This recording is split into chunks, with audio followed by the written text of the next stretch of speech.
Hello students, welcome to Read Our School. I myself Yogesh Rathod. So today we will move forward in science chapter number 6, last topic, that is nervous tissue. You can see nervous tissue as all cell possesses the ability to respond to stimuli. However, cells of nervous tissue are highly specialized for being stimulated and then transmitting the stimulus very rapidly from one place to another within the body. The brain, spinal cord and nerves are all composed of the nervous tissue. Brain होता है हमारा और spinal cord जो कि पीछे रीढ़ की हड्डी जिसको बोलते हैं, और नर्वस सेल होते हैं, ये सब नर्वस टिश्यू से बने होते हैं. The cell of this tissue are called nerve cell और neurons. Neuron consist of cell body with a nucleus and cytoplasm from which long thin hair like part arise. Usually each neuron has a single long part called the axon. Each neuron का एक single long part होता है जिसको axon बोला जाता है, और many short और बहुत सारे short parts होते हैं. Branched part are called dendrites. An individual nerve cell may be 2 meter long. ठीक है. Many nerve fiber bound together by connecting tissue make up a nerve. ठीक है. कॉम्बिनेशन ऑफ नर्व सेल, यहाँ पे nerves दिया हुआ है आपको. देखो ये सेल बॉडी का neuron unit of nervous tissue दिया है. ये नर्व एंडिंग है, बीच में जो होता है वो एक्सोन होता है. ये सेल बॉडी है हमारा.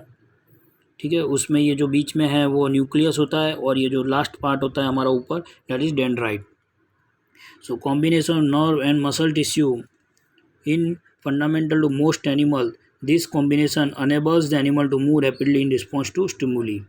तो आपने देखा होगा ये चैप्टर में कि एनिमल रिलेटेड टिश्यू ज़्यादा डीप में पढ़ना है, प्लांट रिलेटेड टिश्यू थोड़ा कम दिया हुआ है, बट दोनों ही इम्पोर्टेंट है. खास करके ये जो हमने टिश्यू पढ़े जिसमें एक nervous tissue, this is very important, please make a note, ये बहुत इंपॉर्टेंट है.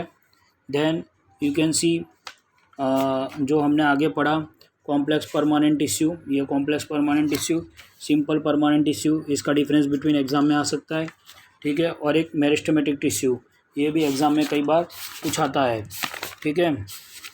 देन आप देखोगे ये चैप्टर में और भी बहुत कुछ ऐसा है जो आपको छोटा छोटा एग्ज़ाम में पूछ सकते हैं, जो कि यहाँ पे ये जो आपकी बुक का चैप्टर का एंड होता है वहाँ पे क्वेश्चंस दिए हुए हैं.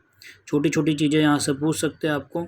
आप नोट बना लिए, स्टोमेटा क्या होता है, टिश्यू क्या होता है, ठीक है, सेल वॉल क्या होता है, ये अलग अलग छोटी छोटी चीज़ें पूछ सकते हैं. Level diagram of neuron, that is also very important. ठीक है. कार्डियक मसल्स क्या होता है, उसका फंक्शन क्या होता है, ये अभी हमने पढ़ा.